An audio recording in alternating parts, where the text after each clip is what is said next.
Bienvenidos a este nuevo podcast de Ministerio de Poder, Enseñanza Bíblica, presentado por el apóstol Pablo Alt.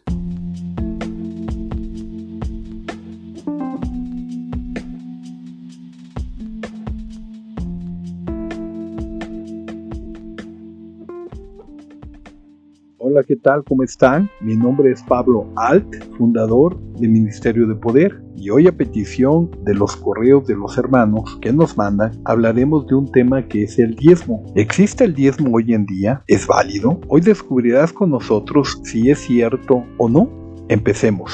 En el Antiguo Testamento, el diezmo se menciona varias veces. En la mayoría de los casos, se habla de diezmo después de que Israel recibiera su código de leyes, que es la ley de Moisés. Pero la Biblia también lo menciona un par de veces antes de ese periodo. La primera persona de la que se dice que dio diezmo fue Abraham. En Génesis 14, del 18 al 20, dice: Entonces Melquisedec, rey de Salem y sacerdote del Dios Altísimo, sacó pan y vino, y le bendijo, diciendo: Bendito sea Abraham del Dios Altísimo, creador de los cielos y de la tierra, y bendito sea el Dios Altísimo, que entregó tus enemigos en tu mano, y le dio a Abraham los diezmos de todo. En Hebreos 7:4 dice: Considerad pues cuán grande era este, que aún Abraham el patriarca dio diezmos de ese botín. Al parecer ese diezmo fue un regalo que en una ocasión específica Abraham le dio al rey sacerdote de Salem. La segunda persona que dio diezmo fue Jacob, el nieto de Abraham. Jacob le prometió a Dios que si lo bendecía, le daría la 10ª parte de todo lo que recibiera. Esto lo leemos en Génesis 28, del 20 al 22, e hizo Jacob votos, diciendo: Si fuere Dios conmigo y me guardare en este viaje en que voy, y me diera pan para comer y vestido para vestir, y si volviera en paz a casa de mi padre, el Señor será mi Dios, y esta piedra que he puesto por señal será casa de Dios, y de todo lo que me dieres, el diezmo apartaré para ti. De acuerdo con algunos eruditos de la palabra de Dios, es probable que el diezmo de Jacob consistiera en sacrificio de animales, pero el hecho de que él se comprometiera a pagar ese diezmo no obligó a su familia a hacer lo mismo. Ellos mismos lo imitaron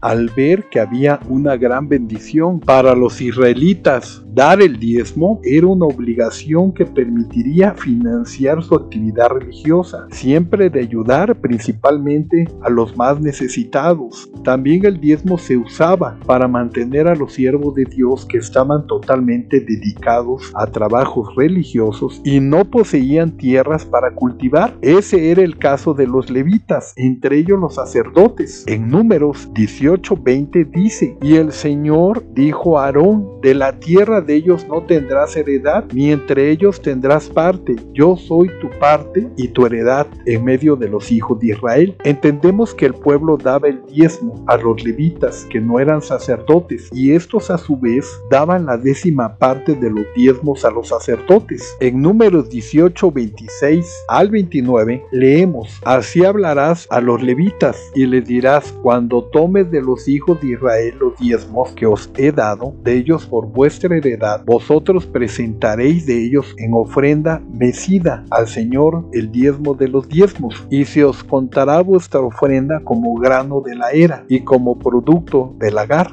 Así ofreceréis también vosotros ofrenda al Señor de todos vuestros diezmos que recibiráis de los hijos de Israel, y darás de ello la ofrenda del Señor al sacerdote Aarón. De todos vuestros dones ofreceréis toda ofrenda al Señor, de todo lo mejor de ellos ofreceréis la porción que ha de ser consagrada. Aquí entendemos que también había que dar un segundo diezmo cada año, y de este se beneficiarían tanto los levitas como los no levitas. En Deuteronomio 14:22 leemos: Indefectiblemente diezmarás todo el producto del grano que rindiere tu campo cada año. La palabra indefectiblemente significa que no puede faltar o dejar de ser por esto mismo. Las familias familias israelitas usaban esta ofrenda en sus fiestas especiales y había años específicos en que esa ofrenda se usaba para ayudar a la gente. Como hemos mencionado, era para la gente que era muy pobre. ¿Cuál era el castigo por no pagar el diezmo? La ley de Moisés no establecía ningún castigo. Pagar el diezmo era una obligación moral, pero más que moral, era un amor y agradecimiento a Dios, porque de Dios habían recibido todo. Los israelitas tenían que declarar ante Dios que habían cumplido y entonces pedirle que los bendijera por haberlo hecho. En Deuteronomio 26, 12 al 15 dice: cuando acabes de diezmar todo el diezmo de tus frutos en el año tercero, en el año del diezmo,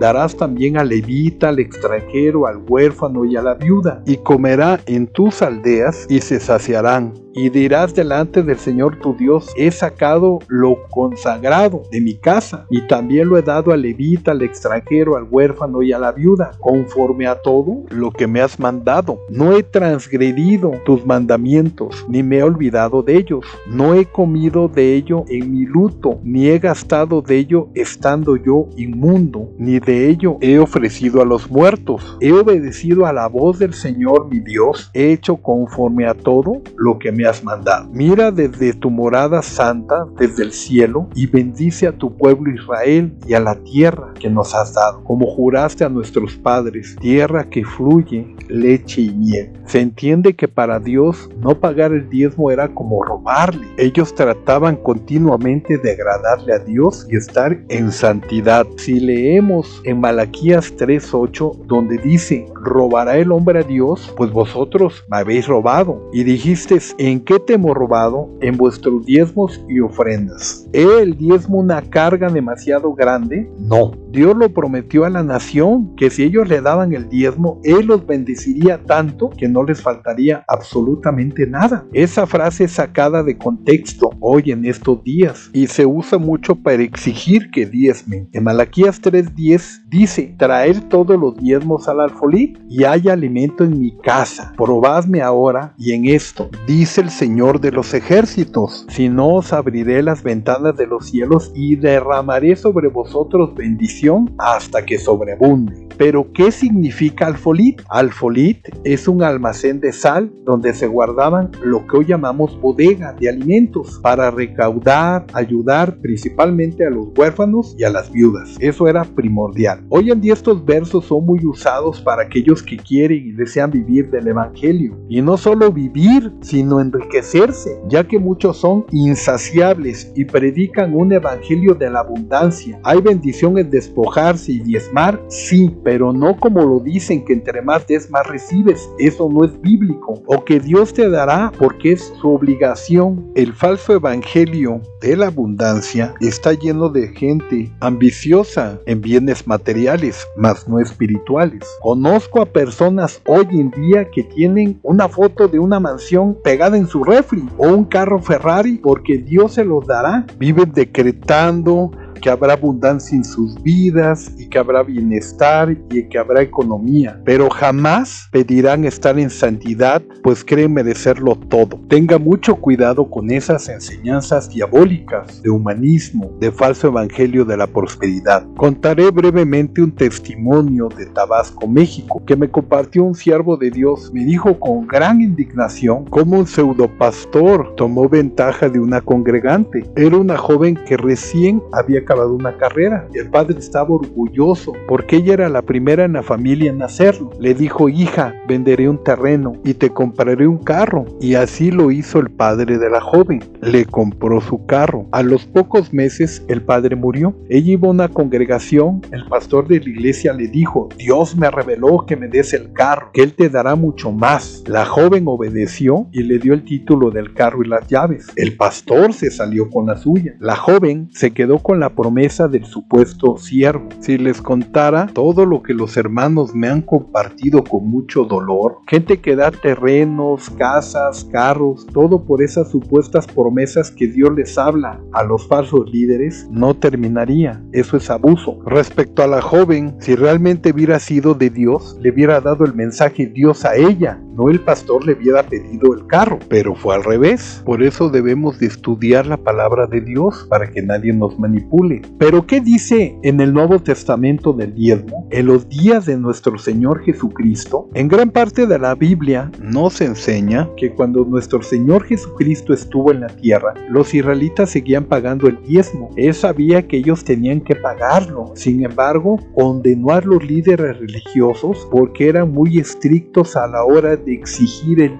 diezmo, pero al mismo tiempo descuidaban los asuntos más importantes de la ley, que eran la justicia, la misericordia y la fidelidad. Esto está muy marcado en Mateo 23:23, donde dice: «Ay de vosotros, escribas y fariseos hipócritas, ¿por qué diezman la menta y el eneldo y el comino, y dejáis lo más importante de la ley, la justicia, la misericordia y la fe?» Esto era necesario hacer sin dejar de hacer aquello. Se refería a la menta, al eneldo, que no se pueden mezclar estas plantas ya que son aromáticas, mucho menos el comino. Es aquí donde entendemos que ellos mezclaban todo para sacar ventaja. Por esto mismo vemos en la palabra de Dios donde nuestro Señor Jesucristo dice: «La casa de mi Padre será llamada casa de oración, no cueva de ladrones». Después de la resurrección de nuestro Señor Jesucristo, el diezmo dejó de ser obligatorio, porque en Jesucristo sabemos que diezmar es un acto no de obligación, sino un acto de amor, de entrega, no por imposición. En Hebreos 7:5 dice: «Ciertamente los que de entre los hijos de Leví reciben el sacerdocio tienen mandamiento de tomar del pueblo los diezmos según la ley, es decir, de sus hermanos, aunque estos también hayan salido de los lomos de Abraham». En Efesios 2 del 13 al 15 dice: «Pero ahora en Cristo Jesús, vosotros que en otros tiempos estabas lejos, habéis sido hechos cercanos por la sangre de Cristo, porque Él es nuestra paz, que de ambos pueblos hizo uno, derribando la pared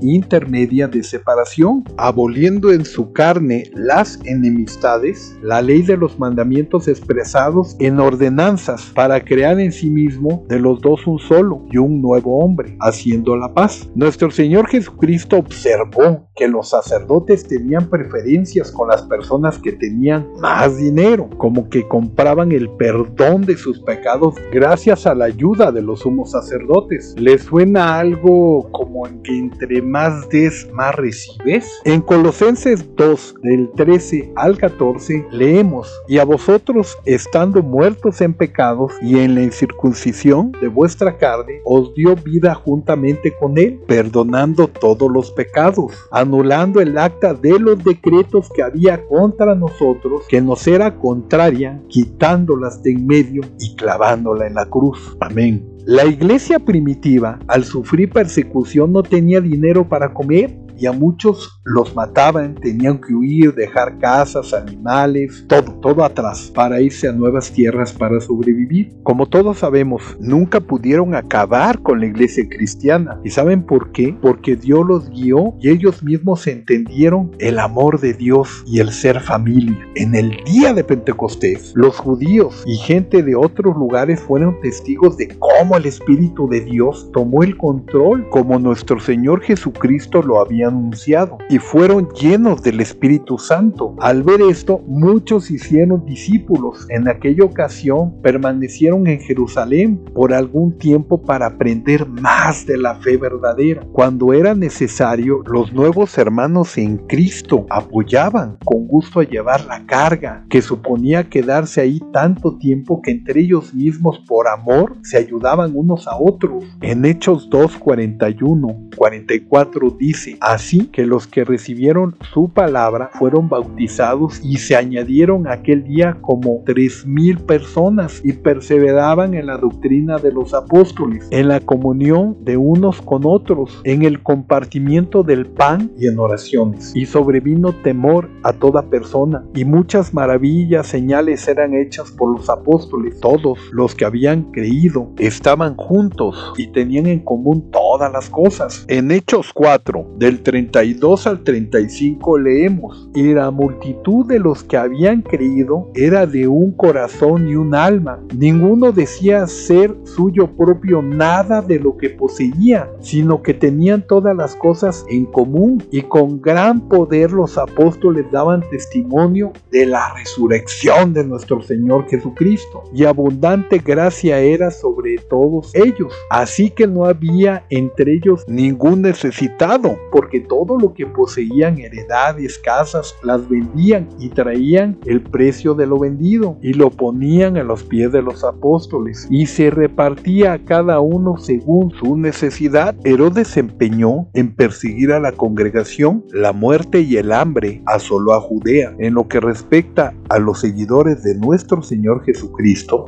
viéndose perseguidos, resultó lo que Pablo llamó sufrimientos y tribulaciones, porque a muchos no solo les quitaban la vida, sino también sus bienes. Fue el amor fraternal que impulsó a los hermanos a socorrerse unos a otros y apoyarse en sus necesidades. El amor a los hermanos motivó al apóstol Pablo a organizar una colecta entre la congregación de Acaya y Galacia, Macedonia y el distrito de Asia. Aunque eran gente pobre, ayudaron con amor a los hermanos. La situación era aún más grave. Tras concordar en Pablo, se concentrara en predicar a los gentiles. En 1 de Corintios 16, del 1 al 3, leemos: en cuanto a la ofrenda para los santos, haced vosotros también de la manera que ordené en las iglesias de Galacia. Cada primer día de la semana, cada uno de vosotros ponga aparte algo, según haya prosperado, guardándolo para que cuando yo llegue, no se recojan entonces ofrendas. Y cuando haya llegado a quien hubiese designado por carta, a estos enviaré para que lleven vuestro donativo a Jerusalén. Un año más tarde, Pablo dijo que Macedonia y Acaya estaban participando en la obra del socorro, y cuando las donaciones se enviaron a Jerusalén, la presencia de representantes del distrito de Asia nos indica que las congregaciones de esa región también habían contribuido con amor. No se obligó a nadie a dar más de lo que le permitieran sus posibilidades, ni mucho menos se les prometió que entre más den, más recibe, pues todo esto eran actos de amor y agradecimiento a nuestro Señor Jesucristo. En 2 de Corintios 9:7 leemos: cada uno dé como propuso en su corazón, no con tristeza ni por necesidad, porque Dios ama al dador alegre. El apóstol Pablo dio a los corintios buenas razones para ser generosos. Nuestro Señor Jesucristo se había hecho pobre por causa de ellos, para que ellos hicieran ricos en sentido espiritual. No cabe duda de que vale la pena imitar su espíritu generoso de nuestro Señor, de ayudar a los demás. Nuestra mayor recompensa son sus bendiciones en nuestras vidas. El apóstol Pablo, como ya lo hemos mencionado, recaudó dinero para apoyar a los hermanos. Él jamás vivió con lujos materiales, todo lo contrario. Pablo en sus recorridos veía la necesidad y por esto mismo no se atrevió a tocar ofrendas para vivir, que era su derecho. En 1 de Corintios 9, del 13 al 15, nos confirma: ¿no sabéis que los que trabajan en las cosas sagradas comen del templo, y que los que sirven al altar del altar participan? Así también ordenó el Señor a los que anuncian el Evangelio, que vivan del Evangelio. Pero yo de nada de esto me he aprovechado, ni tampoco he escrito esto para que se haga así conmigo, porque prefiero morirme antes que nadie desvanezca esta mi gloria. Esto demuestra la gran convicción que tenía y el respeto y el temor a Dios. A muchos se les ha olvidado el verdadero valor de ser cristianos, y es que abundan falsas congregaciones que promueven una enseñanza errónea. En mis recorridos en toda Latinoamérica me he salido de congregaciones falsas que usan todo tipo de artimañas para exigir que la gente diezme, ofrende y se comprometan con tal cantidad de dinero. Hasta han pedido ahí que se despojen de anillos, de alhajas, según ellos, para agradar a Dios. Recordemos siempre que la mayor ofrenda que le ofrecemos a Dios es nuestra santidad. Pondré un ejemplo. ¿Cuánto le pagas a tus padres terrenales para que te ame? Absolutamente nada. Sin embargo, cuando trabajas, los apoyas por amor y agradecimiento, pues de ellos recibiste todo. Es el mismo sentir para el Señor, y el diezmo debe de ser para apoyar los gastos de la congregación, de los siervos que ayudan, que están trabajando activamente, y dar testimonio con buenas acciones de ayudar al prójimo. Pero si ves que en la misma congregación, cuando tú tienes necesidad, nadie te apoya, si te acercas a un pastor y le pides apoyo, y él, sabiendo que has estado diezmando por años, lo único que te dice es vamos a orar, es ahí donde te darás cuenta si realmente te ve como familia o no, porque ese será el momento idóneo en que en medio de tu necesidad estará el apoyo, no solo en oración, sino también en bendición, para que tú salgas de tu problema. Si no ves esto, sal de esa congregación, porque una iglesia cristiana verdadera entendemos que somos familia y debemos de apoyarnos. ¿Cuándo? Todo el tiempo. Solo observe con cuidado. Usan palabras que no son bíblicas, frases tan erróneas como el que diezme es el sueldo que se le paga a Dios, por eso deben de diezmar para pagarle a Dios un sueldo, o que estás enfermo o en maldición por no diezmar, porque Dios te reprendió y debes de despojarte y dar más dinero. Le dicen a la gente que hagan una promesa con Dios de dar cierta cantidad de dinero para que reciban un milagro en sus vidas, como si Dios necesitara de ese dinero. He visto cómo usan el manto sagrado judío para pedir dinero. Otra, que diezmen porque Dios se los anota en una cuenta que tienen en los cielos. ¿Qué mentiras tan grandes usan para sacar provecho?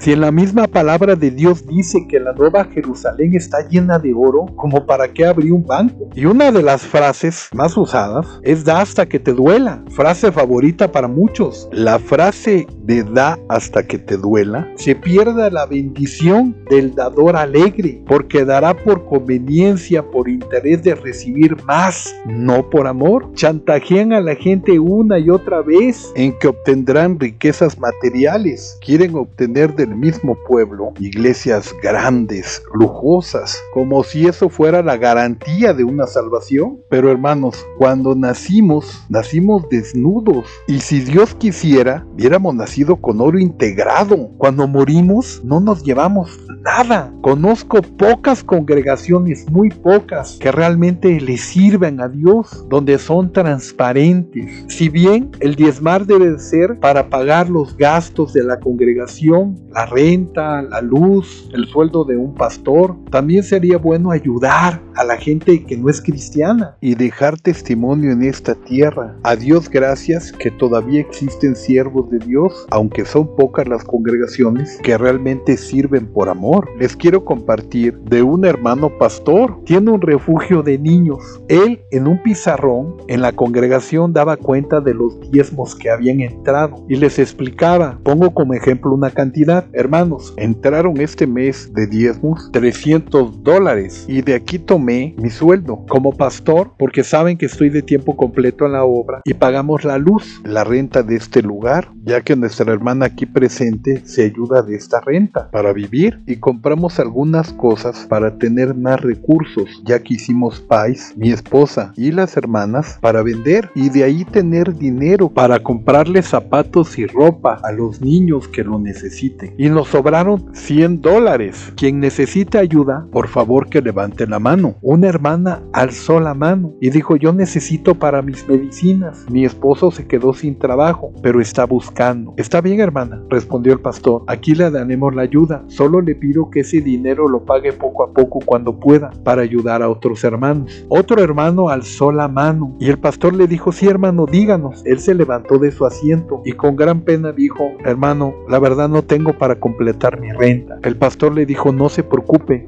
completamos para su renta. Con estos hermanos son los que trabaja Ministerio de Poder. Hoy en día vemos grandes congregaciones que hasta escuelas privadas tienen, cafetería, todo tipo de lujos, pero no ayudan absolutamente a nadie, ni entre ellos mismos se conocen a veces. Viven haciendo retiros, eventos, y hay más gente de la que ellos mismos puedan pastorear. Para muchos se ha vuelto realmente un negocio el cristianismo. Y si leemos la palabra de Dios, Dios nos bendice conforme a la limpieza de nuestro corazón. Cuando alguien diezma, debe de hacerlo por amor. Cuídense de caer en lenguas engañosas y aléjense de esos ladrones de la fe que no piden, exigen. Y como lo he mencionado en podcasts anteriores, no dé dinero por promesas, por un milagro. No caiga en esos engaños. Dios da milagros si usted está en santidad. Ofrende y diezme por agradecimiento a Dios con todo su amor, de todo corazón, con gran gratitud y lealtad. Y nuestro Señor Jesucristo, que está en los cielos y reina, bendecirá sus vidas.